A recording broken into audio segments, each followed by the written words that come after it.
Jangan panik, jangan resah, enjoy saja, makan yang cukup. Ya Harvard suruh ke sini lah, saya buka pintunya untuk melihat. Lain virusnya ringan-ringan saja. Yang sakit yang pakai masker, yang sehat enggak usah. Batuk pilek, itu angka kematiannya jauh lebih tinggi dibandingkan corona ini. Teorinya benar bahwa memang ini kan sembuh sendiri. Corona ini tidak seganas flu burung dan sebagainya. Ini kan dengan mortality yang lebih rendah. Kira-kira memang tidak mungkin rendah dari 4%. Mungkin antara 5, 7, 8, ya mentok-mentok paling tinggi 10%. Tapi kan 10% dari 2,5 juta berapa? 250.000, Pak. Itu worst scenario yang kita prediksi. Lebih dari 220.000 kematian yang mungkin terjadi di Indonesia. Banyak banget, Pak. Ya banyak lah, dalam waktu singkat loh. Data yang berharga adalah amunisi bagi para dokter dan ilmuwan dalam melawan pandemi. Dengan data, para epidemiolog bisa menyusun strategi agar wabah berhenti. Tapi jika data tak bisa didapatkan, bagaimana mungkin mereka bisa memenangkan pertempuran? Beberapa pekan lalu, para epidemiolog UI merilis sebuah laporan. Mereka diminta Bappenas untuk menyusun draft skenario pemodelan penyebaran COVID-19 di Indonesia. Apa kesulitan Bapak ketika diminta oleh Bappenas dalam membuat laporan pemodelan ini? Sangat sulit karena kan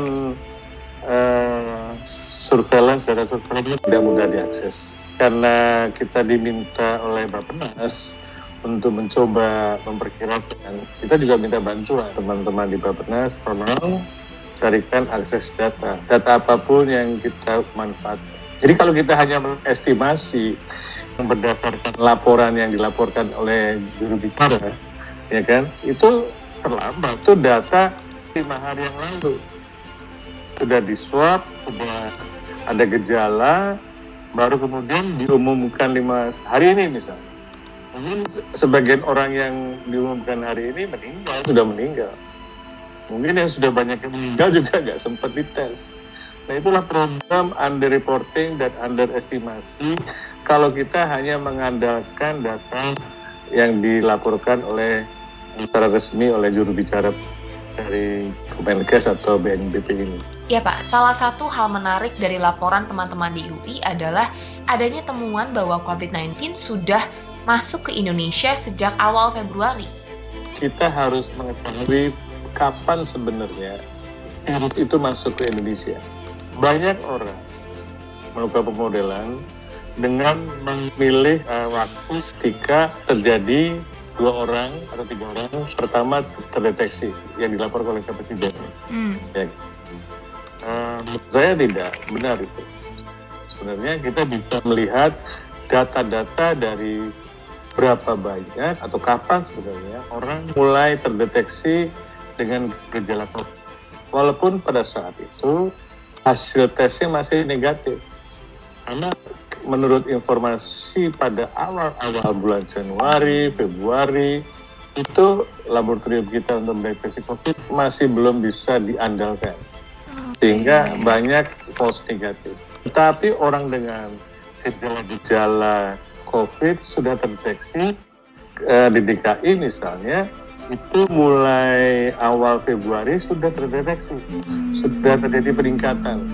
Dan itu kita memastikan bahwa orang Jepang itu pun sebenarnya tertular di Indonesia. Bukan orang Jepang itu membawa virus ke Indonesia. Jadi karena WHO pada waktu itu juga sudah mendeklarasi sudah terjadi penularan lokal. Jadi virus itu sudah beredar di Indonesia cukup lama. Mengapa Bapak berasumsi mereka yang mendapatkan hasil negatif di bulan Februari mestinya dinyatakan positif? Itu sudah dengan gejala COVID. Jadi sistem surveillance pemantauan penyakit itu sudah mencatat ada orang dengan keluhan demam, batuk yang tidak bisa diobati dengan pengobatan biasa. Ini kan kecurigaan pertama. Jadi kita laporkan itu sebagai suspek COVID. Masih suspek karena hasil tesnya masih negatif. Tapi hasil tes negatif itu ternyata terbukti karena laboratorium kita belum cukup mampu mendeteksi.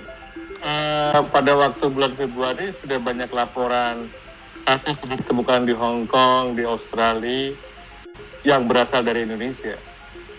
Tapi kan kita membantah, mungkin tertular di Australia. Nah gitu loh, gitu kita tuh tidak, karena waktu itu semangatnya Indonesia bebas corona, ya kan? Jadi di awal-awal ketika pemeriksaan lab hanya dimonopoli oleh satu institusi, ya, bisa terjadi manipulasi data. Karena yang mengumumkannya satu, itu yang menjadi concern saya waktu itu, harus ada pihak lain yang mengecek kebenaran itu. Jadi banyak data-data yang dikatakan negatif ternyata terbukti positif. Bagi para epidemiolog, ketika sumber data ini nggak real, imbas kepada analisis pemodelan akan seperti apa, Pak? Ya, sangat berbahaya kalau data para epidemiolog atau para ahli hanya menggunakan data resmi pemerintah. Sangat berbahaya, karena itu data itu underestimate dan underreported. Seakan-akan masalahnya cuman segitu saja, ya kan? Nah, kita baru bikin kurva antara laporan dan kemudian yang seharusnya itu gapnya makin lama makin besar. Gapnya makin besar, underreportednya makin besar. Jadi kita mengalami underestimasi yang luar biasa. Padahal yang di sana, di Indonesia yang tertular, itu jauh lebih banyak. Orang mendengarnya yang dilaporkan oleh jubir.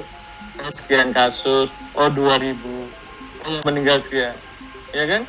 Sebenarnya yang sudah terinfeksi yang confirm itu, mungkin 10 atau 20 kali lipat. Iya Pak, banyak yang beranggapan bahwa muara dari tertutupnya data ini adalah ada kehendak dari pemerintah untuk menghindari kepanikan di masyarakat. Kuncinya di Kementerian Kesehatan. Kementerian Kesehatannya harusnya kalau menterinya orang yang paham tentang masalah kesehatan masyarakat, itu akan ngotot melapor Pak Jokowi, Pak, kita harus bertindak sekarang. Ya kan? Tapi malah Pak, Kamu lihatlah, Menkes confident banget, yakin apa yang harus dihadapi. Yang dihadapi ini corona, bukan barang yang menakutkan luar biasa. Yang menakutkan itu beritanya. nah ini yang menurut saya jadi beban gitu. Karena Presiden juga tenang. Jadi banyak hal-hal yang tidak masuk akal dan tidak realistis karena tidak memahami perjalanan epidemi ini. Dan itu sebenarnya sudah diberitahu. Sudah banyak ahli yang memberi masukan. Ya kan, saya bingung juga kenapa pendapat ahli ini tidak didengar.